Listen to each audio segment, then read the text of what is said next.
دنیا میں اس کائنات میں جاندار ہیں، جتنی بھی مخلوق ہے، قدرت نے اس میں حالات کے مطابق ڈھل جانے کی صلاحیت رکھی ہے۔ آپ نے وہ مینڈک والا تجربہ تو سنا ہی ہوگا، بہت مشہور تجربہ ہے کہ کسی شخص نے ایک پتیلے میں پانی ڈالا، اس میں ایک عدد مینڈک کو ڈالا، پانی کو اس نے چولہے پہ رکھ دیا، پانی آہستہ سے گرم ہوا، پانی اور زیادہ گرم ہوا۔ جب پانی بہت زیادہ گرم ہو گیا تو مینڈک سے رہا نہیں گیا اور مینڈک نے باہر کودنے کی کوشش کی، لیکن وہ نہیں کود سکا، کیونکہ جس وقت اسے کودنا چاہیے تھا اس وقت وہ اپنے آپ کو ایڈجسٹ کر رہا تھا۔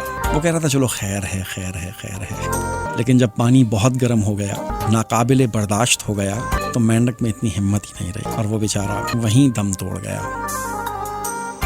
اچھا، بہرحال اس بات کا تعلق نا موجودہ ملکی حالات سے بالکل بھی نہیں ہے، کہیں آپ سمجھیں۔